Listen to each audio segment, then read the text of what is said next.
जी अस्सलाम वालेकुम। कैफ 7 आज के लेक्चर का आगाज़ करते हैं। Lecture number 21। आज के लेक्चर में इन्वेस्टमेंट अप्रेजल का हम लास्ट मेजर कंसेप्ट डिस्कस करेंगे, फिर इसके बाद हम इसकी प्रैक्टिस की तरफ मूव करेंगे। लास्ट कंसेप्ट डिस्कस करने का मतलब ये तो नहीं समझे कि चैप्टर कंप्लीट हो गया, नहीं नहीं नहीं।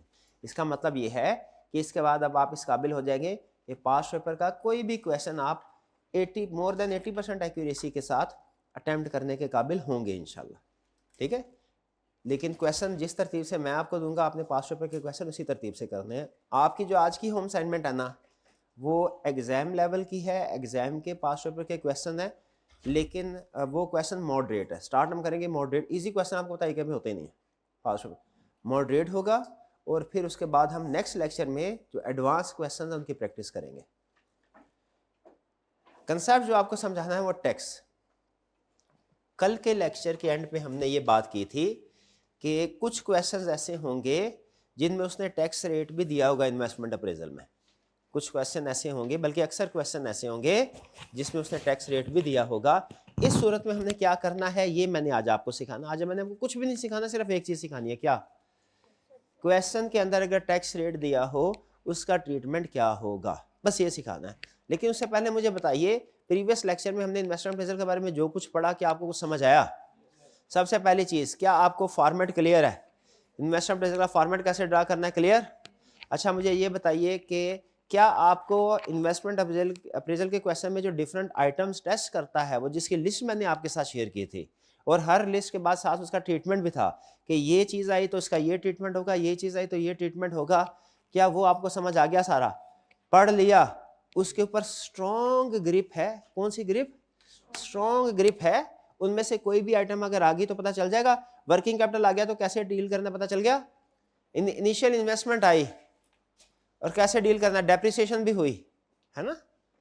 तो डेप्रिसिएशन स्ट्रेट लाइन में हुई तो इन्वेस्टमेंट अप्रेजल में आएगी, रिड्यूसिंग बैलेंस वाली तो नहीं आएगी। ऐसा है क्या? क्या है फिर वाला? डेप्रिसिएशन का क्या रूल था? इन्वेस्टमेंट अप्रेजल में डेप्रिसिएशन का क्या रूल था? दो तीन चीजें मुझे जल्दी से बताया ताकि मुझे पता चले आगे चलने से पहले कि प्रीवियस कंसेप्ट्स जो हैं वो आपको आते हैं, ग्रिप है। मुझे पहले बताइए, इनिशियल इन्वेस्टमेंट का क्या ट्रीटमेंट है क्वेश्चन में? पहले साल में नहीं रे, पहले साल में नहीं। पहली बात ही गलत कर दी, निराश कर दिया आपने। ईयर नॉट में, ईयर नॉट में क्या आएगा? आउटफ्लो। और फिर क्या होगा? लास्ट ईयर में क्या होगा? इनफ्लो। कौन सी अमाउंट? स्क्रैप वैल्यू, उसकी डिस्पोजल, जिस प्राइस पे डिस्पोज होगा। स्क्रैप वैल्यू भी कहते हैं, डिस्पोजल वैल्यू भी कहते हैं। ओके। और वर्किंग कैपिटल, ये भी तो था। वर्किंग कैपिटल का क्या ट्रीटमेंट है? वो भी आउटफ्लो ही होगा। और किस साल में? उसी साल में। किस साल में? ईयर नॉट में। और फिर क्वेश्चन में चाहे कहे चाहे ना कहे, वो क्या होगा फिर? लास्ट ईयर में क्या जाके हो जाएगा? रिकवर भी हो जाएगा। जब कभी आपको वर्किंग कैपिटल आए ना, आपके जहन में आ जाए इन्वेंट्री रखी है दुकान में। जब कभी क्वेश्चन में वर्किंग कैपिटल का लफ्ज आए, आपके जहन में कंसेप्ट क्या बनना चाहिए? इन्वेंट्री रखी है दुकान में। जब बिजनेस शुरू करना है तो सिर्फ दुकान नहीं खरीदनी, इन्वेंट्री भी खरीदनी है। दुकान इनिशियल इन्वेस्टमेंट है, इन्वेंट्री क्या है? Working capital. और जब बिजनेस बंद करना है तो दुकान में जो चीजें होंगी वो उधर अंदर ही ताला लगा के चले जाएंगे कि उनको औने पौने दामों बेच के फिर जाएंगे, बेच के जाएंगे। तो जो आपका वर्किंग कैपिटल होगा, याद रखें क्वेश्चन में कहे या ना कहे, साल के आखिरी साल में उसने रिकवर भी होना है। अब वो रेगुलर प्राइस पे रिकवर होगा कि औने पौने दामों रिकवर होगा, वो क्वेश्चन में बताएगा। कभी कहेगा सारा रिकवर हो गया, हम जितनी इनिशियल अमाउंट थी वर्किंग कैपिटल की वही ईयर नॉट में आउटफ्लो थी, लास्ट ईयर में इनफ्लो आ जाएगी। और कभी कहेगा कि नहीं, उसका 80% रिकवर होगा, जल्दी जल्दी बेच रहे हैं ना, 80% रिकवर होगा। तो फिर जो आउटफ्लो होगा ईयर नॉट में वो 100% वैल्यू होगी, और जो इनफ्लो होगा लास्ट ईयर में वो कितनी वैल्यू होगी? 80%। और फिर आपने सोचना है 20% तो लॉस हो गया। क्या हो गया? 20% तो लॉस हो गया। ये जरूर सोचना है जब कभी 80% रिकवरी होगी तो आपने ये जरूर सोचना है, क्या 20% तो लॉस हो गया। लॉस का लफ्ज याद रहेगा। आगे चलते हैं। अच्छा, इसके बाद क्या था? सेल्स। वो आपको ठीक है, ठीक हो गया। हाँ, एक्सपेंसेस 3 तरह के होते हैं। एक्सपेंसेस कौन कौन से? हाँ जी, डेप्रिसिएशन, फिक्स्ड और वेरिएबल। कौन कौन से? डेप्रिसिएशन, फिक्स्ड और वेरिएबल। डेप्रिसिएशन एक्सपेंस तो हमारे इन्वेस्टमेंट अप्रेजल में आता ही नहीं है, शाबाश, आता ही नहीं। फिक्स एक्सपेंस जो होते हैं, फिक्स कॉस्ट आती है, और ये हर साल क्या होती है, इन्फ्लेशन बढ़ती है। किस वजह से, इन्फ्लेशन की वजह से, ग्रोथ की वजह से नहीं बढ़ेगी। और वेरिएबल इन्फ्लेशन की वजह से भी बढ़ता है, सॉरी ना ना ना, ग्रोथ की वजह से भी बढ़ता है, इन्फ्लेशन की वजह से भी बढ़ता है। आपको याद है, हालांकि पहले इन्फ्लेशन कह दूं बाद में ग्रोथ, मसला कोई नहीं है मैथमेटिकली, लेकिन मैंने पहले क्या बोला, ग्रोथ फिर इन्फ्लेशन। ये मैंने आपको पहले भी हाईलाइट करा था, इसको याद रखेंगे ना। पहले इसमें कोई हो सकता है कोई हिकमत हो जो बाद में आपको समझ आए। तो जब कभी आपने मल्टीप्लिकेशन करनी है, जब कभी कंसेप्ट रिकॉल करना है, क्या करना है भैया, इसको ग्रोथ से भी इंक्रीज करना है और इसको इन्फ्लेशन से भी मल्टीप्लाई करना है। किसको, वेरिएबल को, और फिक्स को सिर्फ इन्फ्लेशन से, और डेप्रिसिएशन को सिर्फ किसी से भी नहीं। शाबाश, ये बात याद है। और कौन सी अहम चीज थी हमने जो बड़ी थी उसमें, हाँ ना, हाँ ना, opportunity cost. Opportunity cost, opportunity cost का क्या ट्रीटमेंट था, ये तो मैं कैसे भूल सकता हूं, ये तो सबसे पहले बोलना चाहिए। अपॉर्चुनिटी कॉस्ट हम शो करवाते हैं कि नहीं, इन्वेस्टमेंट अप्रेजल में करवाते हैं, ग्रॉस अमाउंट के net of tax. Explain with the help of 2 example. पहला एग्जांपल कौन सा, loss of rental income. 1 minute, income भी कह रहे हैं, कॉस्ट भी कह रहे हैं। आप कह रहे हैं loss of rental income opportunity cost है, ये कह रहे हैं भाई इनकम है, कॉस्ट कैसे हो गई, क्योंकि जो इनकम लॉस्ट होती है वो नुकसान ही होता है, जो मुनाफा नहीं हुआ वो क्या है, लॉस है। तो इसकी एग्जांपल क्या है, एग्जांपल बताइए। रेंटल इनकम लॉस, कि आपने एक, हमारे आपके पास प्रॉपर्टी थी, उसको रेंट पे दिया हुआ था या दे सकते थे, 1 लाख रुपया एनुअल, उस पे आपने अपना प्रोजेक्ट स्टार्ट कर दिया। अब जो 1 लाख रुपया आपको प्रोजेक्ट की वजह से नहीं आएगा, किस वजह से नहीं आएगा, प्रोजेक्ट की वजह से, तो ये आपका क्या हो गया, अपॉर्चुनिटी का। इन्वेस्टमेंट रिजल्ट में आएगा, ग्रॉस वैल्यू आएगी कि नेट ऑफ टैक्स, यानी इसे आपने क्या करना है, 100,000 इंटू 0.7, 70,000 शो करवाना है। ये बात पता है ना आपको। अपॉर्चुनिटी कास्ट हमेशा नेट ऑफ टैक्स आएगी। फिर से बोले क्या, अपॉर्चुनिटी कास्ट हमेशा नेट ऑफ टैक्स आएगी। फिर दूसरी एग्जांपल क्या थी अपॉर्चुनिटी कास्ट की, न्यू प्रोजेक्ट की वजह से एग्जिस्टिंग प्रोजेक्ट की डिमांड कम हो जाए। हाँ जी, तो उसमें अहम पॉइंट हमने क्या सीखा था कि सिर्फ जो सेल प्राइस को कंसीडर नहीं करना, हाँ जी, कंट्रीब्यूशन को कंसीडर करना, यानी सेल माइनस वेरिएबल कॉस्ट। और फिर नेट ऑफ टैक्स तो करना ही करना है, नेट ऑफ टैक्स तो करना है। भाई ये बातें समझ आ गई आपको। आज के टॉपिक की तरफ चलें। आज का टॉपिक है हमारा टैक्स का ट्रीटमेंट। क्या क्वेश्चन पे फर्क पड़ेगा अगर सिर्फ एक छोटी सी इंफॉर्मेशन आ जाए, क्या है, टैक्स रेट इज 30%, तो आपका लगभग क्वेश्चन डबल हो जाएगा। डबल डिफिकल्टी लेवल में होगा कि लेंथ में, लेंथ में, डिफिकल्टी लेवल में नहीं होगा। लेंथी होगा क्वेश्चन, डिफिकल्ट नहीं होगा। इसकी वजह से, किसी और आइटम की वजह से हो तो हो, अपॉर्चुनिटी कास्ट की वजह से हो जाता है, वो डिफिकल्टी लेवल इंक्रीज होता है। अपॉर्चुनिटी कास्ट का क्वेश्चन में होना या ना होना उसके डिफिकल्टी लेवल को अफेक्ट करता है। लेकिन ये जो अब काम कर रहे हैं, पहला सूर, जब क्वेश्चन में टैक्स आ जाए, आपने इन्वेस्टमेंट अप्रेजल का फॉर्मेट जो है, ये जैसे भाई ने ड्रॉ किया है वैसे नहीं करना। आपने एग्जैक्ट ईयर के नीचे ईयर लिखना। इनकी थोड़ी सी अलाइनमेंट आगे पीछे हो गई है, ठीक है, कोई बात नहीं, ऐसे हो जाता है, कोई मसला नहीं है, उन्होंने बिल्कुल ठीक ले। आपने एग्जैक्ट नहीं, वैसे है बिल्कुल ठीक है, तकरीबन साल के नीचे साल ही है, लेकिन थोड़ा सा आपने क्या करना है, जब क्वेश्चन के अंदर टैक्स रेट आएगा, आपने जैसा ऊपर फॉर्मेट ड्रा किया है एग्जैक्टली उसी तरीके से कॉपी पेस्ट नहीं करते जैसे कंप्यूटर में, कॉपी पेस्ट करके नीचे फॉर्मेट ड्रा कर लेना है, और उसमें ईयर नॉट नहीं आएगा।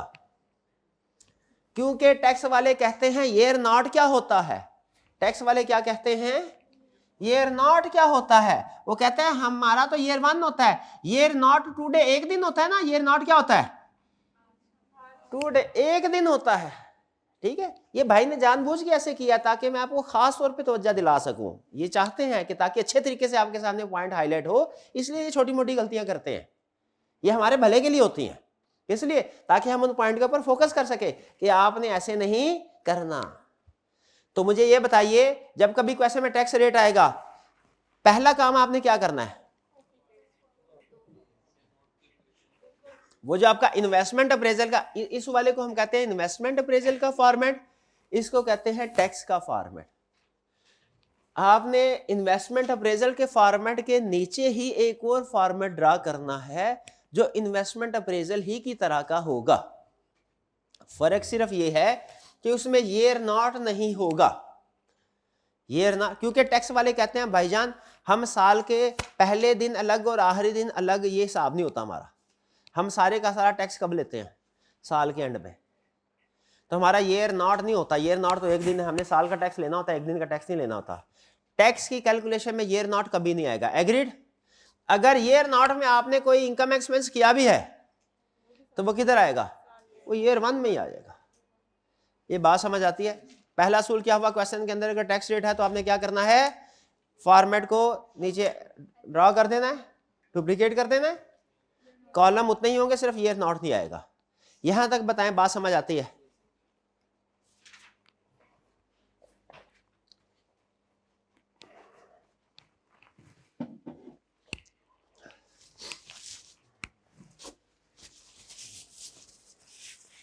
अब यहां पे हमारे प्रोफेशन में दो अप्रोचेस हैं।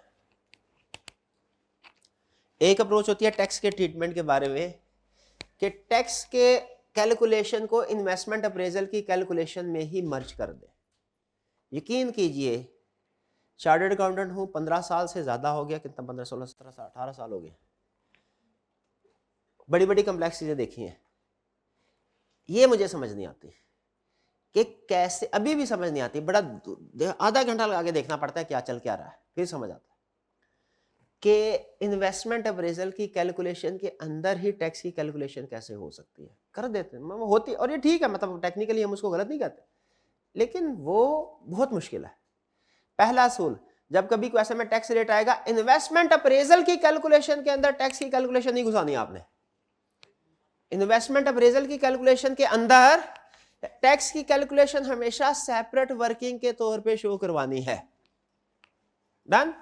सेपरेट वर्किंग आप सेम पेज पे नीचे भी कर सकते हैं, नेक्स्ट पेज पे भी कर सकते हैं। मेरी हाईली रिकमेंडेड सेम पेज पे नीचे करें, ये आपकी जिंदगी आसान कर, क्योंकि अगर इमेजिन कीजिए प्रॉफिट एंड लॉस का एक क्वेश्चन है, वो सारा एक पेज के ऊपर है, और दूसरी ऑप्शन है भाई उसने ट्रायल बैलेंस इस पेज पे दिया है, एडजस्टमेंट अगले पेज पे दिया है, क्या होगा? घूमते रहेंगे, आगे पीछे आगे पीछे आगे पीछे होते रहेंगे। समझे?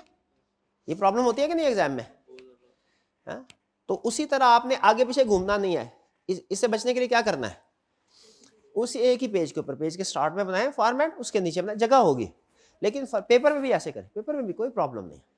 लेकिन फर्स्ट कीजिए, अगर आप समझते हैं कि नहीं क्वेश्चन लेंथी है, नहीं होगा या नहीं जगह है, नेक्स्ट पेज पे करना चाहे कर सकते हैं। फिर आपने क्या ध्यान रखना है कि पेज में अगर नेक्स्ट पेज पे लेके भी जाना है ना, तो फिर इस पेज पे इन्वेस्टमेंट की कैलकुलेशन और इस पे आमने सामने हो, आगे पीछे ना हो। फिर भी अगर 200 पे जाना है तो फिर भी कैलकुलेशन क्या हो, ध्यान रखना है, आमने सामने हो। इधर होगी ना, आसानी से हैंडल कर लेंगे। अगर इधर इन्वेस्टमेंट अप्रेजल तो सफा पलटा जाएगा। ये सर दर्द होती है एग्जाम में। ठीक है, बाकी आगे आपकी मर्जी है, ऐसे आप कन्वीनियंट फील करें। ये कर लिया हमने। तो सबसे बड़ा असूल क्या है? इन्वेस्टमेंट अप्रेजल के क्वेश्चन में टैक्स रेट आएगा तो टैक्स की कैलकुलेशन अलग फॉर्मेट पे होगी। बताइए एग्री करते हैं कि नहीं करते? जो एग्री नहीं करते अभी पीछे चले जाए उठ के। एग्री करते हैं? शाबाश, आगे चले। क्यों अलग अलग क्यों करवा, सेम क्यों नहीं करवा रहा? इसकी रीजन सुने। क्योंकि इन्वेस्टमेंट अप्रेजल के रूल्स डिफरेंट है, टैक्स कैलकुलेशन के रूल्स डिफरेंट है। अलग अलग किस लिए करवा रहा हूं? दोनों का फॉर्मेट अलग अलग किस लिए बनवा रहा हूं? क्योंकि इन्वेस्टमेंट अप्रेजल के रूल्स डिफरेंट है, टैक्स के रूल्स डिफरेंट है। अब बोले sir explain with the help of examples. Example सुने। पहली एग्जांपल, इन्वेस्टमेंट अप्रेजल में अपॉर्चुनिटी कॉस्ट आती है, टैक्स की कैलकुलेशन में अपॉर्चुनिटी कॉस्ट। टैक्स वाले कहते हैं अपॉर्चुनिटी कॉस्ट क्या होती है? ठीक है। और फिर इनिशियल इन्वेस्टमेंट और जो उसकी डिस्पोजल है वो भी इन्वेस्टमेंट अप्रेजल में आती है, टैक्स की कैलकुलेशन में नहीं आती। लेकिन हम मेन जो एग्जाम पॉइंट ऑफ अहम चीज है उसके ऊपर फोकस करते हैं। तो बताइए, हमने क्यों टैक्स की कैलकुलेशन को इन्वेस्टमेंट अप्रेजल की कैलकुलेशन से सेपरेट किया? कुछ डिफरेंट चीजें क्योंकि कुछ डिफरेंट है। फॉर एग्जांपल, पहली एग्जांपल क्या है? अपॉर्चुनिटी कॉस्ट इन्वेस्टमेंट अप्रेजल की कैलकुलेशन में आती है, टैक्स की कैलकुलेशन में नहीं आती। दूसरी एग्जांपल अपोजिट, क्योंकि डेप्रिसिएशन नॉन कैश आइटम्स जैसे डेप्रिसिएशन, जैसे लॉस, गेन या loss depreciation loss investment appraisal में नहीं आता, और कहां आता है? टैक्स की कैलकुलेशन में आता है। ठीक है, तो आप समझते हैं कि सेपरेट होना चाहिए दोनों कैलकुलेशन को? यस, सेपरेट होना है, इसलिए हमने इसको सेपरेट किया। डन। अब करना क्या है आपने? ऊपर आपने इन्वेस्टमेंट अप्रेजल में जितने भी आपके कैश फ्लोज होंगे, sales minus fix cost minus variable cost, ठीक है, माइनस अदर जो जितनी भी कॉस्ट है, कर दी। यहां पे याद रखें जो आपका पहला पॉइंट होगा ना, ये इसमें आपने वो अपने सारी लाइन आइटम्स को रिपीट नहीं करना नीचे, इसमें उनको नेट करके जो फाइनल कैश फ्लो होगा ना आपका, वो यहां पे लिखना है। भाई समझ रहे हैं?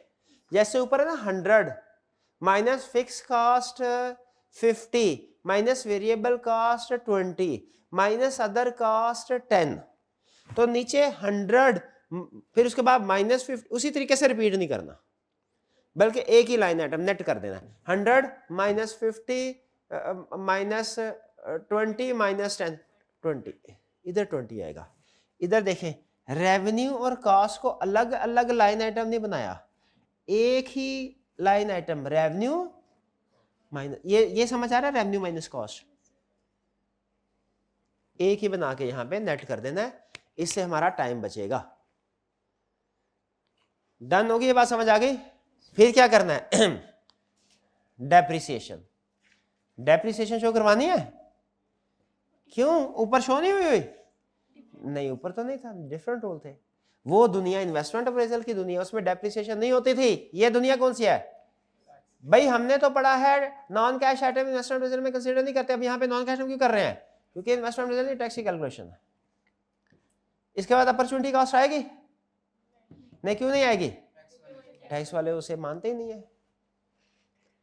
फिर आ जाएगा टैक्सेबल प्रॉफिट। टैक्सेबल प्रॉफिट पे आपने कौन सा रेट अप्लाई कर देना है? 32%। ठीक है, लेस करें, टैक्सेबल प्रॉफिट लिखिए, साथ ही 32% करके टैक्स लिख दें। जो भी 32 है, 30 है, 25 है, 40 है, जो भी उसने रेट दिया होगा। और जब ये वाला टैक्स होगा, आपने क्वेश्चन में देखना है कि वो कब पे करवा रहा है।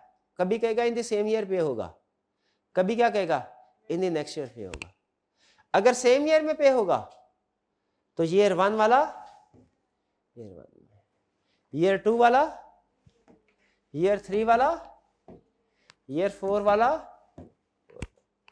और अगर डिफरेंट ईयर में पे होगा, वो कहता है जी टैक्स लायबिलिटी नेक्स्ट ईयर में पे होगी, तो फिर ईयर 1 वाली लायबिलिटी ईयर 2 में, ईयर 2 वाली 3 में, ईयर 3 वाली, और ईयर 4 वाली एक्स्ट्रा कॉलम। याद है एक्स्ट्रा कॉलम? लेकिन नॉर्मली वो सेम ईयर में पे करवाता है। मैं कुछ बात समझ आई? जरा छोटी सी प्रैक्टिस कर लें। हाँ, और आपको पता है जब सीख रहे होते हैं ना, सीख रहे, तो हमारा असूल क्या होता है कि numbers are small but concept is large. तो यहाँ पे आपको एग्जाम्पल बज़ाहिर इजी मिले क्योंकि कंसेप्ट सीख रहे हैं, लेकिन जो आपको होम असाइनमेंट मिलेगी, जो क्लास में सिखाया जाएगा, वो क्या होगा? हाँ, वो इजी नंबर के साथ हो। नहीं, adjustment same, difficulty level same होगा, नंबर सिंपल होंगे। इररिलेवेंट चीज कोई नहीं निकाली, क्योंकि मैंने टैक्स समझाना है, मैंने टैक्स के अलावा जोड़ साइड पे कर दी, क्योंकि वो कल समझा चुका हूं। ठीक है, तो घर में जाके जाएंगे तो उसमें टैक्स की एडजस्टमेंट, आज के क्वेश्चन में सिर्फ टैक्स की एडजस्टमेंट क्लास में करवा रहे हैं, सिर्फ टैक्स की एडजस्टमेंट है।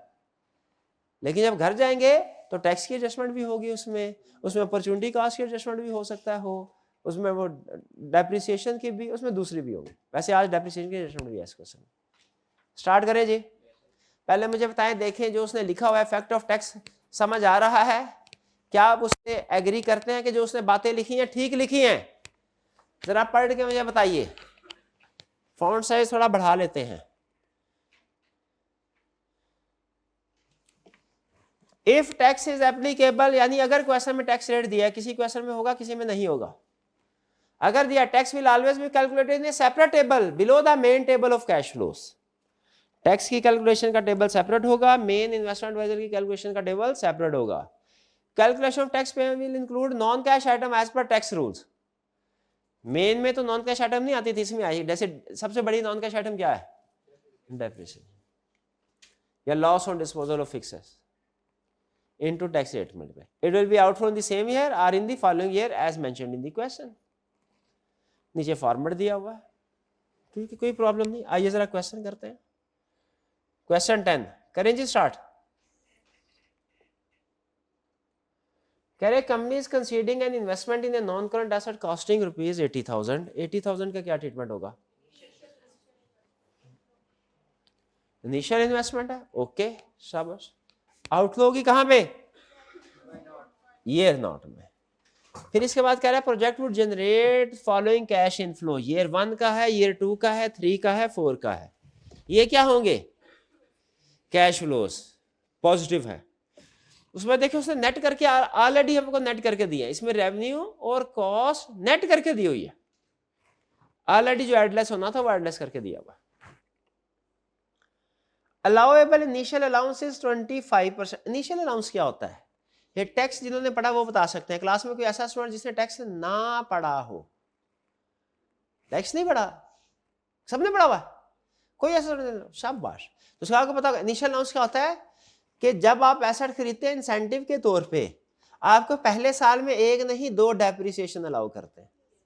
पहले साल में एक नहीं, एक को कहते हैं इनिशियल और एक नॉर्मल। नॉर्मल तो होनी होती है, एक इनिशियल। इनिशियल कितनी होगी ये उसकी मर्जी, 20 कहे, 25 कहे, 30 कहे, 50 कहे, उसकी मर्जी। डन जी। तो इनिशियल अलाउंस को हमने क्या करना है? यानी 2 डेप्रिसिएशन आएंगे, इसका मतलब है। अच्छा, टैक्स इनिशियल अलाउंस। आगे चलते हैं। And normal depreciation is 10% under reducing balance method. Reducing balance method. Tax on profit is payable eight the rate of 32%। ये टैक्स रेट आ गया कितना है? 32%। बैलेंस रिड्यूसिंग, नोट किया आपने डेप्रिसिएशन का मेथड कौन सा है? Reducing balance method. तो इसका मतलब इसमें जो डेप्रिसिएशन की कैलकुलेशन होगी वो होगी कॉस्ट 80,000 माइनस स्क्रैप वैल्यू नीचे 20,000 दिया है, minus 20,000 into depreciation rate. Residual value नहीं होगी? होती तो है, नहीं तो फिर आप लोग टेस्ट में क्यों करते हैं माइनस इसको? अच्छा, वो स्ट्रेट लाइन मेथड में करते हैं, रिड्यूसिंग बैलेंस में नहीं करते, ना ही करेंगे।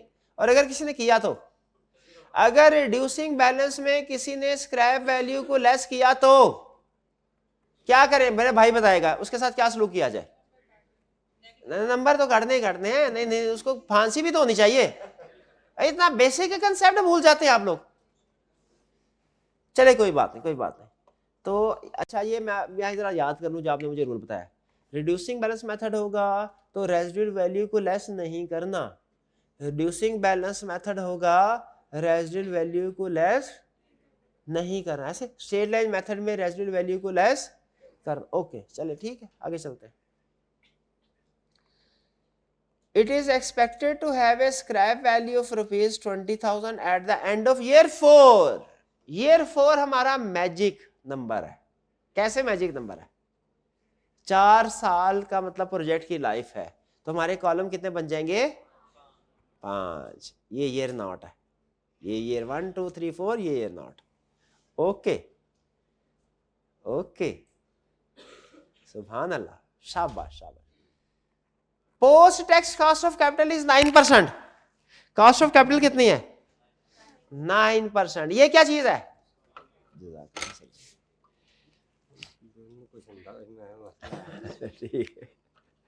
ये है कॉस्ट ऑफ कैपिटल 9%।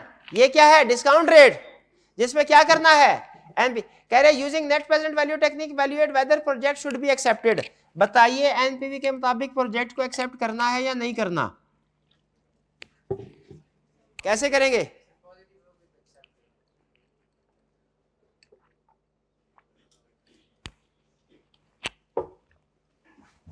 पॉजिटिव होगी तो एक्सेप्ट करेंगे, नेगेटिव होगी तो एक्सेप्ट नहीं करेंगे। शाबाश। चलें, आपके पास 1 मिनट है, फॉर्मेट ड्रा करें फौरन। नहीं, कुछ स्टूडेंट ने नहीं किया अभी, आपने किया? हाँ, फटाफट फॉर्मेट ड्रा कर ले। चलिए, और उसके नीचे मैंने पता क्या चीज देखनी है कि क्वेश्चन में टैक्स रेट है, आपने एक फॉर्मेट ड्रा किया कि 2, मैंने ये देखना है। कर लिया? ओके ओके ओके, शाबाश। ये फिर डेबिट क्रेडिट बराबर करवा ले। लेट भी आते हैं, असाइनमेंट भी नहीं करते हैं। हाँ शाबाश, किधर है उसके नीचे? शाबाश शाबाश, फॉर्मेट दिखा, फॉर्मेट दिखा। जल्दी करना, इतना स्लो क्यों है? फॉर्मेट, शाबाश शाबाश। ऑनलाइन सोच आप भी करें, ड्रा करें। और ये इंश्योर करना है आपने कि इन्वेस्टमेंट अप्रेजल के फॉर्मेट के नीचे टैक्स का फॉर्मेट और उसमें ईयर नॉट शो करवाना है कि नहीं? टैक्स वाले फॉर्मेट में नहीं करवाना। टैक्स वाले कहते हैं भाई हमारा एक ही साल होता है, ईयर नॉट कोई नहीं होता हमारा। जो ईयर नॉट में अगर आपने कोई इनकम एक्सपेंस किया है उसे हम ईयर 1 में ही इंक्लूड कर लेंगे। किधर इंक्लूड कर लेंगे? ईयर 1 में। हमने कहा चाहे शुरू में किया हो, चाहे शुरू में किया हो। हमने कहा ठीक है, नहीं बताते फिर ईयर 1।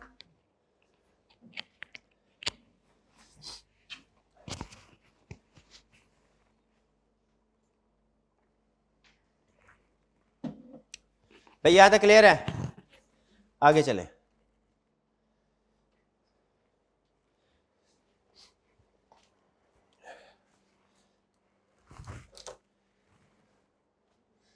इक्विपमेंट क्या है जी? 80,000 आउटफ्लो, ईयर नॉट 80,000। बताएं क्या सही किया है? साल देखे सही है, सिंबल देखे सही है। और अब क्या करना है? रेजिडुअल वैल्यू ईयर 4 में 20,000 पॉजिटिव। क्लियर जी? फिर क्या करना है? Cash flow. क्वेश्चन में ना आपने जब क्वेश्चन सारा पढ़ लिया ना, सारी एडजस्टमेंट्स को आपने देख लिया, उसके बाद क्वेश्चन पढ़ते हुए जिस तरतीब से चीजें आ रही है उसी तरतीब से करनी है। अकाउंटिंग में आपके टीचर कैसे सिखाते थे? भूल गया हूँ, कभी कभी अकाउंटिंग सीखने का शौक होता है तो जाहिर है वो टीचर से तो क्लास में तो नहीं बैठा, आप ही से अकाउंटिंग सीख लिया करता हूँ, स्टूडेंट से। ठीक है, तो मुझे ये बताइए कि वो आजकल क्या कैसे सिखाते हैं? अगर ट्रायल बैलेंस दिया हो, नीचे एडजस्टमेंट दी हो, तो आपने जब इनकम स्टेटमेंट बैलेंस शीट बनानी है तो तरतीब, ट्रायल बैलेंस की तरतीब सिखाते हैं ना। हाँ, कि ट्रायल बैलेंस चाहे एडजस्टमेंट है या नहीं है, उस तरतीब से चलो और एडजस्टमेंट को उस तरतीब से सॉल्व करते रहो। कुछ एडजस्टमेंट बाज़ औक़ात ना बुला रही होती हैं आवाज़, देख पहले मेरे को करो, पहले मेरे को करो, पहले हमने क्या करना होता है? तरतीब से। ये पता है क्यों सिखाते हैं? क्योंकि अगर आप अपनी मर्जी से करेंगे तो कोई ना कोई आइटम के स्किप होने का खतरा होता है। तरतीब से करेंगे ना तो आइटम स्किप नहीं होती, इसलिए। तो सेम रूल इधर आ गया। इधर भी हम क्या कि हमने क्वेश्चन को तरतीब से पढ़ना है।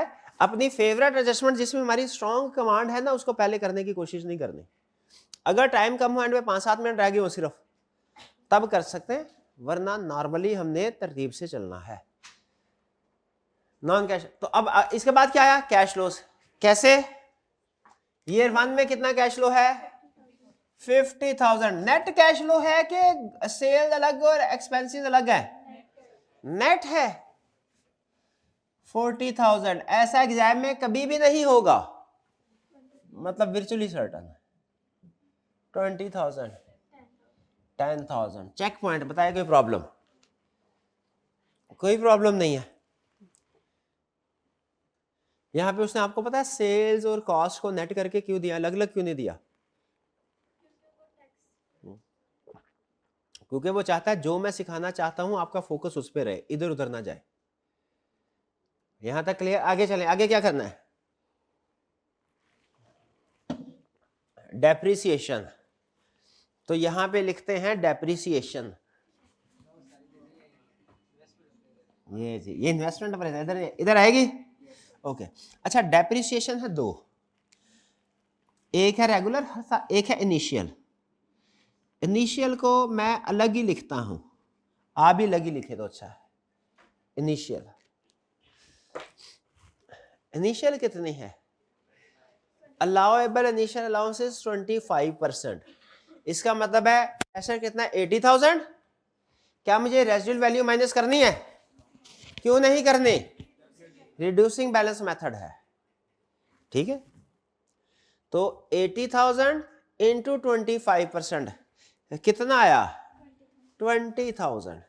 तो ये इनिशियल डेप्रिसिएशन कितनी आ गई ईयर नॉट में 20,000। एक्सपेंस है तो लेस होगा। ये अब हम टैक्स वाली दुनिया में आ गए हैं, इधर टैक्स के रूल चलने हैं। इसके बाद क्या करना है नॉर्मल डेप्रिसिएशन। नॉर्मल डेप्रिसिएशन कैसे कैलकुलेट करें 80 माइनस 20 60,000 आ गया और अब उसको किससे मल्टीप्लाई करना है 10% से 6,000 इधर ही लिखते 6,000 लेस। अब बताइए ये 2 की कैसे होगी डेप्रिसिएशन कैलकुलेट। हाँ कैरिंग वाले से करें ना करें 80,000 माइनस 20,000 माइनस 6,000 कितना आंसर आया 54,000। उसकी डेप्रिसिएशन 10% कितनी आई 5400। ये टू भाई पता चल गया कैसे कैलकुलेट हुई है। फिर से ये 3 की डेप्रिसिएशन कैलकुलेट करें शाबाश करें। तब तक तो मेरा चाय का कप भी खत्म हो जाना जितनी देर में आपने करनी है। ये 3 की डेप्रिसिएशन कैसे होगी 80,000 माइनस 20,000 माइनस 6,000 माइनस 5400। जो आंसर आया वो क्या है 4860 48,600। हाँ इसका डेप्रिसिएशन रेट लगाए 10% क्या हुआ 4,860 4860। अब ये 4 की डेप्रिसिएशन कैलकुलेट करें फिर से हो जाए शुरू 80,000 minus 20,000 minus 6,000 minus 5400 minus 4860 is equal to और 10 मल्टीप्लाई करें 10% से 4,074। भाई ये पता चल गया कैसे आई डेप्रिसिएशन। अच्छा इधर कैलकुलेट दीजिएगा मैं चेक कर लूं कि आपकी डेप्रिसिएशन ठीक है कि नहीं। सॉल्यूशन में मिक्स हुआ 2-3 चीज़ फिगर आप इसी तरीके से करेंगे। मैं चेक कर लूं एक 80 था ये पहले साल की डेप्रिसिएशन कितनी है 6,000 10% है 10% है तो 10% है इसका मतलब है 90% क्या हुआ रिमेनिंग वैल्यू 10। जब एसेट की डेप्रिसिएशन 10% हो तो 90% रिमेनिंग वैल्यू। तो जिस हिसाब से एसेट की वैल्यू डिक्रीज होगी कैरिंग अमाउंट उसी हिसाब से डेप्रिसिएशन भी डिक्रीज नहीं होगी। तो बजाय ये कि आप हर साल की दोबारा अलग से सारी WDV कैलकुलेट करें सिंपल क्या ऐसे नहीं हो सकता। भाई पहले साल की डेप्रिसिएशन हमने कैलकुलेट कर ली 6,000 है। अब अगले साल की क्या होगी भाई जिस हिसाब से बुक वैल्यू डिक्रीज होगी उसी हिसाब से डेप्रिसिएशन भी डिक्रीज होगी यानी मल्टीप्लाई बाय 90%। क्या आ गया 5400। अगले साल की यही आई है देखें फिर मल्टीप्लाई बाय 0.9 4860 फिर मल्टीप्लाई बाय 0.9 4 देखें वही आगे कि नहीं आगे। इसमें क्या फायदा हुआ भला हाँ टाइम से। तो ये छोटी मोटी टेक्निक्स ना आपने अपने पास संभाल के रखनी है एग्जाम में टाइम सेविंग के लिए। तो बेहतर है कि स्ट्रेट लाइन में तो मसला कोई नहीं है क्यों वो एक ही वैल्यू ठक ठक ठक कैलकुलेट करने की जरूरत ही नहीं हर साल। रिड्यूसिंग वैल्यू में हर साल कैलकुलेट करने की जरूरत है लेकिन हमने टाइम बचाना है। टाइम कैसे बचाना है कि पहले साल की डेप्रिसिएशन कैलकुलेट करके हाँ भी जो भी वो बुक वैल्यू बचती होगी बाकी जैसे कि 20% डेप्रिसिएशन रेट है तो 80% से मल्टीप्लाई करते जाएं। 10% डेप्रिसिएशन रेट है 90% से करते जाएं। 30% डेप्रिसिएशन रेट है 70% से मल्टी पहले साल की डेप्रिसिएशन कैलकुलेट करके 70% से करते जाएं। डन जी कोई प्रॉब्लम इसमें। चलिए डेप्रिसिएशन तो निमट गई। अब क्या हुआ it is expected to have scrap value of ₹20,000। Scrap value हमने बता दी इधर लेकिन एक चीज रह गई है। वो क्या रह गई है गेन लॉस। अब गेन लॉस में क्या होना है आपका डिस्पोजल अकाउंट बनना है। क्या डिस्पोजल अकाउंट बनाना आता है क्या आपके अकाउंटिंग के टीचर्स ने आपको डिस्पोजल अकाउंट बनाना सिखाया है? तो बनाएं, फटाफट बनाएं। मैं तो अकाउंटिंग पुरानी भूल गया हूं, देखे पता नहीं मैं सही बना पाता भी कि नहीं। डिस्पोजल कॉस्ट ये वर्किंग होगी हमारी। डिस्पोजल अकाउंट लाजमी बनाना है आपने। वैसे इसे स्टेटमेंट फॉर्म में भी बना सकते हैं, ठीक है, लेकिन मेरा मशवरा है ठीक, क्योंकि आसान क्वेश्चन हो तो स्टेटमेंट फॉर्म में भी हो जाए। सर ये बुक वैल्यू, सर ये बाकी जो है बुक वैल्यू और ये डिफरेंस आ गया उसका सेल वैल्यू का, सेल वैल्यू और बुक वैल्यू का, पहले बुक वैल्यू कैलकुलेट। लेकिन डिस्पोजल अकाउंट से करें, कॉम्प्लेक्स क्वेश्चन में आपको हेल्प मिलेगी इससे। 80,000 और माइनस एक्यूमुलेटेड डेप्रिसिएशन कितनी है?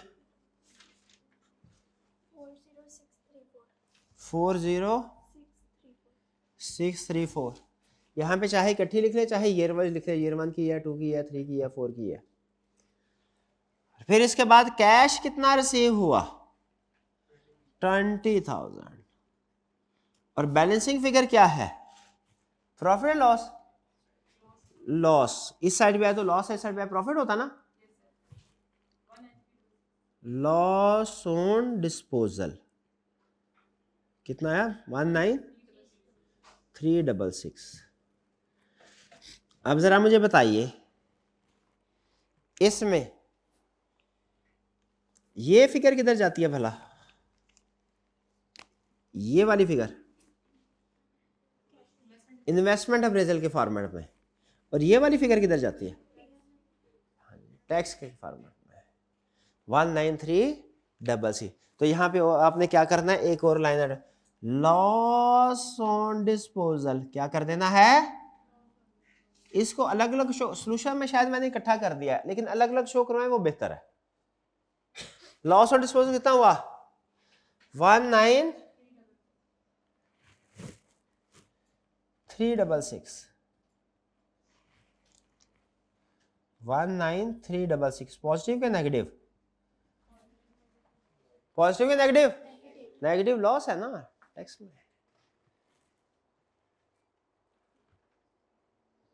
अब क्या करना है? डेप्रिसिएशन कर लिया, अब भैया वो करो, ये एज इट इज आ जाएगा।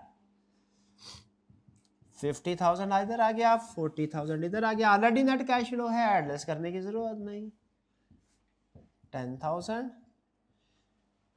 क्या इनिशियल इन्वेस्टमेंट, इक्विपमेंट की कॉस्ट और रेजिडुअल वैल्यू आएगी यहाँ पे टैक्स की कैलकुलेशन में? इक्विपमेंट की टैक्स वाले एक लगाएंगे, वो कहेंगे भाई तेरे को डेप्रिसिएशन लाओ कर तो दिया हर साल, जब हर साल वाले बेनिफिट ले लिया है तो साल के शुरू और एंड वाला बेनिफिट भूल जाओ, एक ही मिलेगा ना। तो चूंकि इक्विपमेंट को वो कह रहे हैं हमने चूंकि हर साल डेप्रिसिएशन को लाओ कर दिया है तो आप इसको इंक्लूड नहीं कर सकते। हमने कहा जी बिल्कुल ठीक है, बनता भी नहीं है, नहीं करेंगे। टैक्स के रोल डिफरेंट है इन्वेस्टमेंट अप्रेजल से। इन्वेस्टर अप्रेजल इनफ्लो आउटफ्लो देखेगी, टैक्स वाला हर साल का एक्सपेंस देखेगा। हमने कहा ठीक है। अब क्या करना है? टैक्सेबल प्रॉफिट कितना है? 24,000 है। साथ ही अब अगली कैलकुलेशन नहीं करनी अभी। 24,000 को 32% था, 32% का मल्टीप्लाई करें क्या आया? 7680। सेम ईयर में टैक्स पे हो रहा है, ये नहीं बताया तो जूम करें सेम ईयर में हो रहा है। तो क्या था? 7680। ये हमारी टैक्स लायबिलिटी है, सेम ईयर में पे होगी क्या नेक्स्ट ईयर में? कुछ नहीं बताया, सेम ईयर में। तो टैक्स पेमेंट कितनी आ गई? 7680, और ये यहां पे नेगेटिव है। कुछ समझ आई? नहीं आई? नेक्स्ट ईयर में चले फिर। 40,000 माइनस 5,400, 34600। अब नेक्स्ट ईयर में नहीं जाना अभी, फौरन इसको 32%, 11072, और फौरन इसको ईयर 2 में, सेम ईयर में 11072, फिर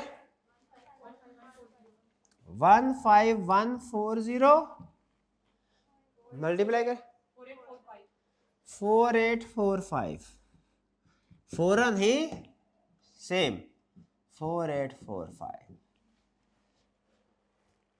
नेक्स्ट नेगेटिव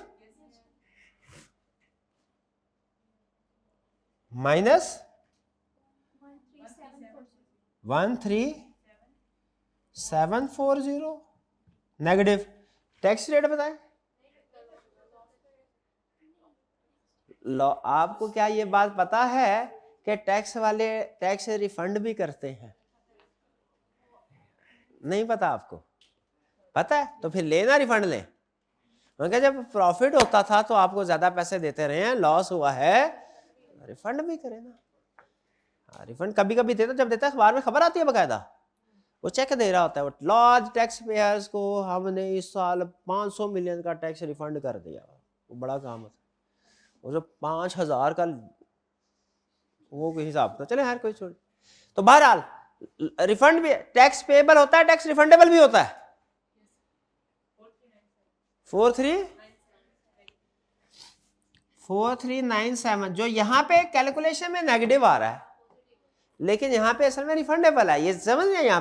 यहाँ पे जो टैक्स की अमाउंट आ रही है वो ऊपर जाके आउटफ्लो होती है, लेकिन ये यहाँ पे जो नेगेटिव आ रही है ऊपर जाके इसका रिफंडेबल है। 4397 कभी कभी आता है, ये खुशकिस्मत है आपके पहला क्वेश्चन है उसमें टैक्स रिफंडेबल आ गया। अब क्या करना है? Net cash flow. चले एक काम तो मैं कर देता हूं, बाकी आप कर लें। 80,000, फिर इसके बाद 42,320। बाकी सारा काम याद रखे पीआरसी के बच्चे वाला है, फाइनेंस वाले बच्चे का नहीं है। फाइनेंस वाले बच्चे का काम इतना ऊपर ये हो गया, नीचे हो गया, ये फाइनेंस का। अब जो हम काम करने जा रहे हैं ये कौन सा है? पीआरसी का। ऐड लेस करना है, नेट प्रेजेंट वैल्यू कैलकुलेट करनी है। आगे चलें। 928, शाबाश। 155, 325 कहाँ से आ गया? 34, ये 25 वाले की गलती क्या थी? मुझे गलती बताएं जरा, पता चले। किसको ऐड कर दिया था आपने? तो ऐड ही करना था। हाँ वो 1 था, हाँ ठीक है ठीक है, शाबाश। 1 0 आगे पीछे हो जाता था, नो प्रॉब्लम। अच्छा बताइए, हर एक अमाउंट की अलग प्रेजेंट वैल्यू कैलकुलेट करनी है कि इकट्ठा एक ही दफा? एक साथ करें, एक साथ। Net present value at the rate of 9% is equal to. अब कैसे कैलकुलेशन होगी ये सुन लें। कैलकुलेटर पे आप प्रेस करेंगे -80,000 plus 42320 into 1.09 power -1 plus 28928 into 1.09 power -2 plus 15155 into 1.09 power -3 plus 34397 into 1.09 power -4। इसके बाद इज इक्वल टू 19245 लगभग 19244। राउंडिंग ऑफ माफ करना आपने नहीं सीखा। मैंने कहा था ना राउंडिंग ऑफ माफ करके आगे चलना है, वो नहीं सीखा। माफ करना नहीं सीख सके आप। अच्छा राउंड थोड़ा सा फर्क हो जाता है। चलिए 19244 ठीक है, जो 245 करें वो भी ठीक है। तो project should be accepted. Clear जी? देखिए बुक के सोल्यूशन के साथ मैच करता है। ये होता है सबसे क्रिटिकल सेंस। धक धक करेला करता है। शुक्र। चले जी, ये अब ट्रीटमेंट समझ आया आपको टैक्स का? क्या सीखा आपने भला आज की क्लास में? कैलकुलेशन अलग अलग अलग, शाबाश, समेट दिया। क्या कहते हैं दरिया को कूजे में, क्या अलग अलग। टैक्स की कैलकुलेशन अलग, इन्वेस्टमेंट अप्रेजल की कैलकुलेशन अलग अलग अलग अलग। डन जी। और फिर डेप्रिसिएशन रिड्यूसिंग बैलेंस मेथड हो तो उसमें हमने सीखा था कि स्क्रैप वैल्यू को लेस नहीं करना और हमने पहले साल की डेप्रिसिएशन कैलकुलेट करके उसके बाद फिर रिकैलकुलेशन नहीं करनी, उसी को मल्टीप्लाई करके ठक ठक ठक ठक ठक। रिड्यूसिंग बैलेंस मेथड में सिर्फ पहले साल की डेप्रिसिएशन कैलकुलेट करनी है, बाद में कैलकुलेट नहीं करनी, वो मल्टीप्लाई करके लेके चलना है। ये छोटी छोटी चीज़ों से हमने टाइम बचाना है, ताकि अगर कोई क्वेश्चन जो बड़ा आता है, कोई एक आधा क्वेश्चन बड़ा आता होता है बजटिंग वाला, उसमें हम तसल्ली से उसको अटेम्प्ट कर सके। ठीक है, कोई प्रॉब्लम हो तो भाई हाजिर है, भाई गया नहीं अभी, नहीं रहने दो उसको, पूछ ले क्या है, मेरे से पूछ लेना, पूछना। प्रॉफिट की वैल्यू ठीक नहीं आ रही थी, कौन से प्रॉफिट है? हाँ, तो इसका तरीका यह है कि प्रॉफिट की वैल्यू, तो आप ऊपर जो कंपोनेंट्स हैं वो देखें किसकी वैल्यू फर्क है, एक एक करके देखें। अगर सबकी वैल्यू सेम है तो उसका मतलब कैलकुलेशन में गलती है, और अगर किसी बाकी की सेम है, एक ही गलत है, तो फिर उस कैलकुलेशन के ऊपर फोकस करते हैं। जरा देखें किसकी सेम नहीं आई, मुझे बताएं। नहीं ये तो सारी सेम आ रही है। ये वाली सेम नहीं है, ये तो सेम जो एनपीवी की वैल्यू जो कंबाइंड कर रही है ना, जो अच्छा ये कंबाइन वैल्यू सही नहीं आ रही, वो सही नहीं आ रही। अब कोई नहीं, वो कह रहे हैं सर वैल्यू सारी वैल्यू ठीक है, एनपीवी की जो अमाउंट एंड पे आ रही है वो सही कुछ और आ रही है, वो एक आधा जीरो आगे पीछे हो गया होगा, वो हो जाता है, जीरो की आदत होती है, वो एक जगह पे टिके नहीं, आगे पीछे हो जाता है। बाहर चले छोड़े, क्लियर? क्या एक एग्जाम लेवल का क्वेश्चन और कर लें या उसको डिस्कस कर लेते हैं? क्या चाहते हैं आप, क्या खुद करेंगे? हाँ, डिस्कस कर लेते हैं, शाबाश, ये अच्छी बात है, जल्दी छुट्टी से डिस्कशन अच्छी। ठीक है,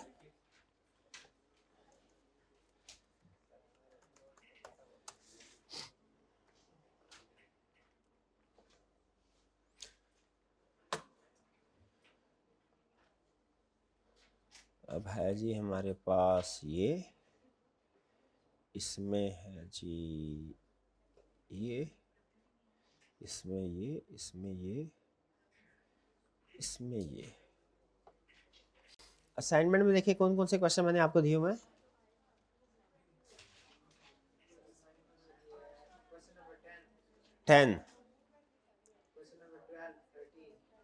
टेन है, 12 है, 13 है।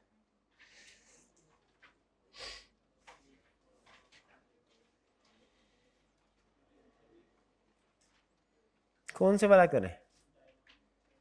10 और 12 में टैक्स रेट नहीं है, 13 में टैक्स रेट है।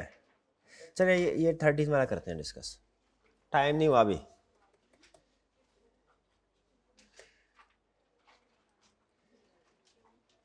डायमंड इन्वेस्टमेंट लिमिटेड, चलिए जी आ जाइए, इसको कर लेते हैं। डायमंड क्या कह रहा है? सबसे पहले रिक्वायरमेंट कंप्यूट, अच्छा इसका मतलब है इसमें एनपीवी भी कैलकुलेट करनी है और आईआरआर भी कैलकुलेट करनी है। और एंड पे जरा अजम्पशंस देखिए, अजम्पशन क्या कह रहा है, अजम्पशन देखिए, समझ आ रही है? assume that unless otherwise specified all cash flow would arise at the end of the year। ये आसानी के लिए, हालांकि रोज की सेल होती है, लेकिन कह रहे हैं assume करें ताकि आसानी हो। अच्छा, बाकी के सारे कैश फ्लोस तो eight the end of the year होंगे, ये उसने क्यों लिखा है assume that unless otherwise specified? क्योंकि जो इनिशियल इन्वेस्टमेंट है वो साल के स्टार्ट में होती है, क्योंकि जो वर्किंग कैपिटल है साल के स्टार्ट में होता है। ठीक है जी, चलिए आगे चलते हैं। तो जो ईयर 2 में जो भी अमाउंट्स लिखते हैं, इसका क्या मतलब है, वो ईयर 2 के स्टार्ट में हो रही है कि ईयर 2 के एंड पे हो रही है? एंड पे हो रही है। ईयर 3 में जितने भी कैश फ्लोज आते हैं वो ईयर 3 के स्टार्ट में होते हैं या एंड पे होते हैं? एंड पे होते हैं। रिक्वायरमेंट समझ आ गई आपको? ठीक है। अच्छा, ये एनपीवी के 12 नंबर और आईआरआर के 5 क्यों दिए हैं उसने? क्योंकि सारी वर्किंग एनपीवी में कर चुके होते हैं, आईआरआर में तो सिर्फ कैलकुलेशन करनी है हमने। ये 5 भी ज्यादा, इसके 3 होने चाहिए थे, 5 पता नहीं क्यों दे दिए उसने। Diamond investment limited is considering to set up a plant for production of single product X49। Okay, कौन सा nature of business of product कौन सा है, ये फाइनेंस में अहम नहीं होता, मैनेजरियल में अहम होगा। Details relating to investment are as under. Cost of plant amounting to ₹160 million would be payable in advance.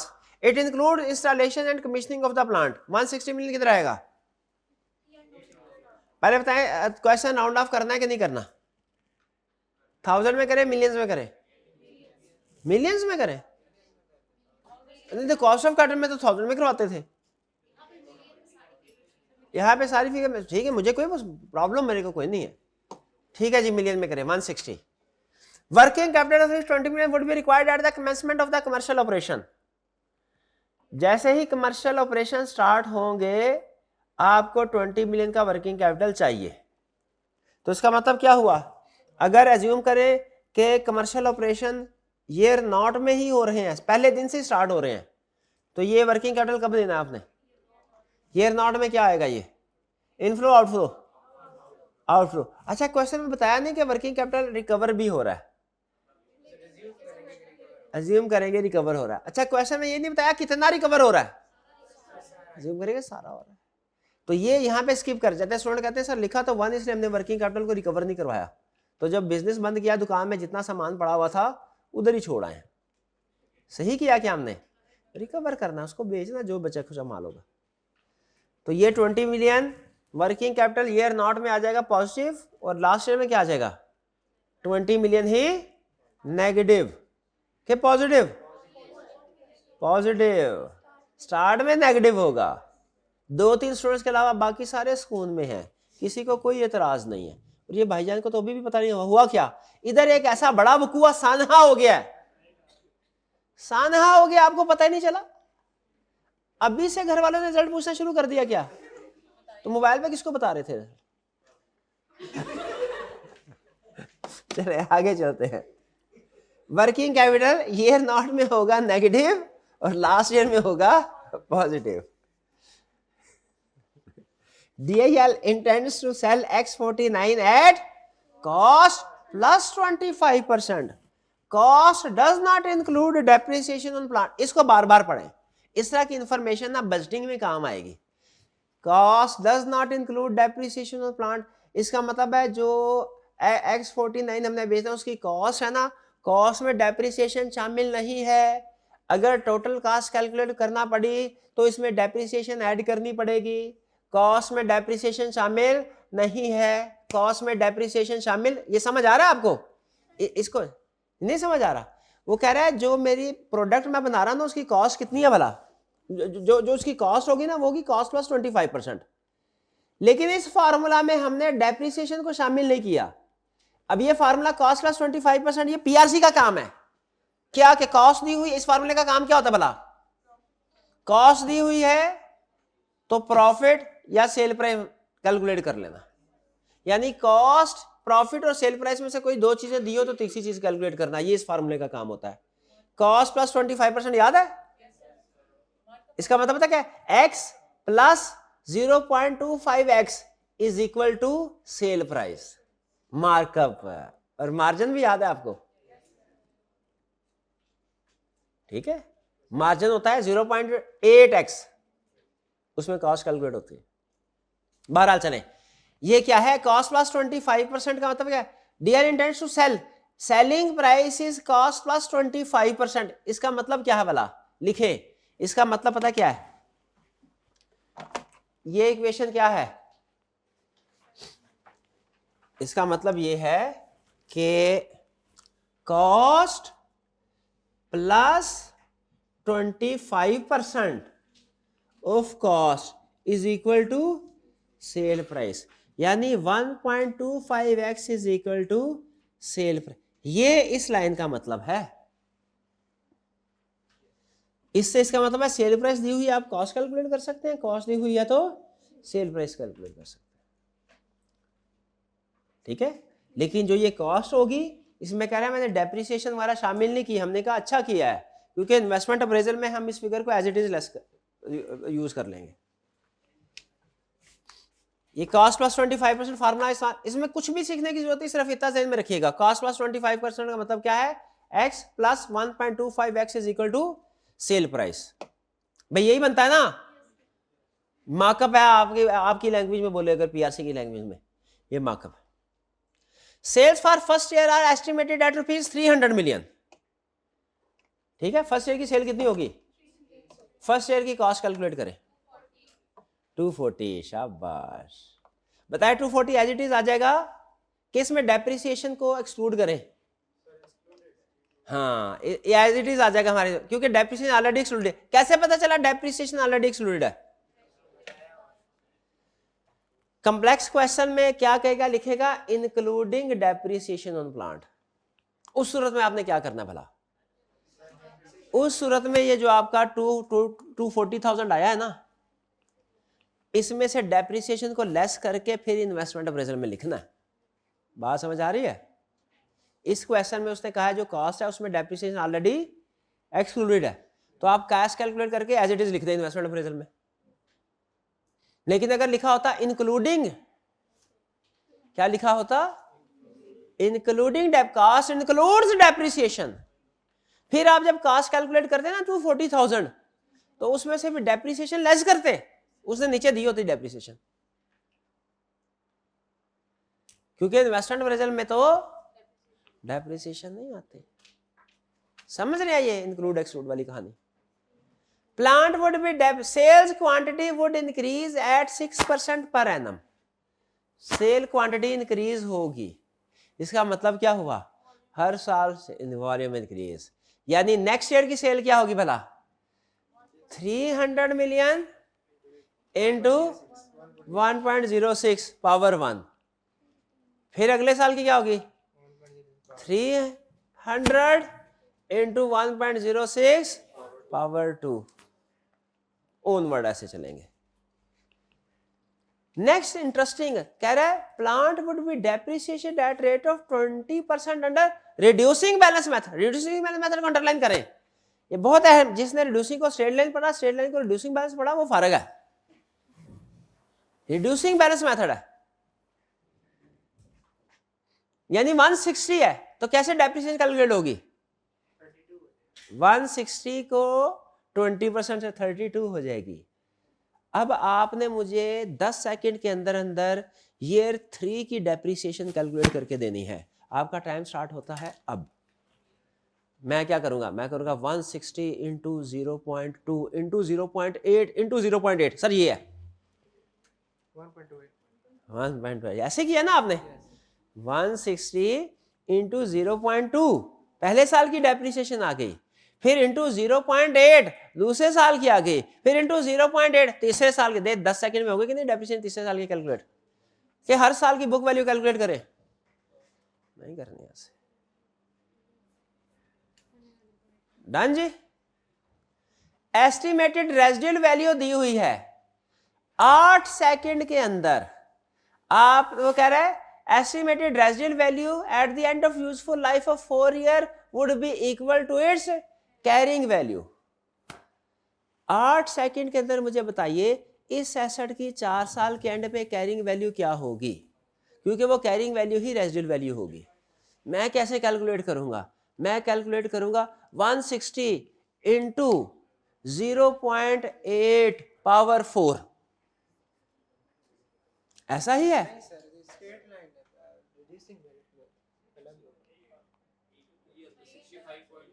ऐसे ही आएगी ना? ऐसे ही आएगी। शॉर्टकट लगाया है। कैसे? फिर से कॉस्ट कितनी है? 160 मिलियन इंटू 0.8 किया, इंटू 0.8 किया, पहले साल की बुक वैल्यू आ गई। फिर इंटू 0.8 किया, दूसरे साल की बुक वैल्यू आ गई। फिर इंटू 0.8 किया, तीसरे साल की बुक वैल्यू आ गई। फिर 0.8 किया, चौथे साल की आ गई। या एक ही दफा में 0.8 पावर 4 कर लिया तो चौथे साल की बुक वैल्यू आ गई।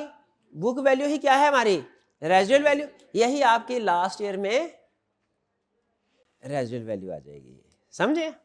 नहीं समझे? नहीं समझे? फिर टैक्स रेट आ गया 34%। अब ये जो उसने लिखी है ना line, residual value of plant at end of useful life 4 year would be equal to carrying value. Carrying value calculate कर लिया आपने? शाबाश। जब आप थोड़ा एडवांस लेवल पे पहुंचेंगे तो इसके अंदर आपको एक गुप्त राज छुपा हुआ है, इस वो पता चलेगा कि जब कैरिंग वैल्यू रेजिडुअल वैल्यू के बराबर हो जाए ना तो नो गेन नो लॉस होता है। ये लेकिन ये आपको राज की बात है, अभी पता नहीं चलेगी। कब पता चलेगी वाला? जब आप एडवांस लेवल पे पहुंचेंगे, जब आप 8-10 सवाल कर लेंगे ना डिफरेंट, फिर पता चलेगी ये बात। Tax rate 34%। टैक्स रेट 30 क्या हो गया? क्वेश्चन डबल हो गया लेंथ में, डबल नीचे। ईयर नॉट भी डालेंगे इसमें? नहीं, okay. And tax is payable in the year in the liability arises, इसका क्या मतलब है? ऐसे ये साल जो नीचे साल है वही ऊपर साल में पेमेंट डाल देनी आपने। कॉस्ट ऑफ कैपिटल 18%, ये क्यों दिया? एंड डिस्काउंटिंग के लिए। और ये जो all cost and prices are expected to increase at the rate of 5%, all cost and prices, prices से क्या मुराद है? Sale price. अच्छा, इसका मतलब है फिर ऊपर जो हमने 300 मिलियन की कैलकुलेशन की है ना, 6% क्वांटिटी में इंक्रीज आया था, उसमें हमने प्राइस का इंक्रीज 5% भी डालना है। अच्छा अच्छा अच्छा, इसका मतलब है जो ईयर 2 की सेल, ईयर 1 की तो होगी 300, ईयर 2 की सेल होगी वो होगी 300 into 1.06 power 300 into 1.06 power 1 into 1.05 power 1। और मुझे ईयर 4 की सेल कैलकुलेट करके दिखाएं, 15 सेकंड का टाइम है। ईयर 4 क्या मैं कैसे कैलकुलेट करूंगा? 15 सेकंड है। ओके, अभी से शुरू करें। 300 million into 1.06 power 3 into 1.05 power 3। अब घर जाके सोचिएगा कि 4th ईयर की सेल कैलकुलेट करते हुए मैंने पावर 3 क्यों यूज की है। ये घर जाके सोचिएगा, इसमें भी एक गुप्त राज छुपा है।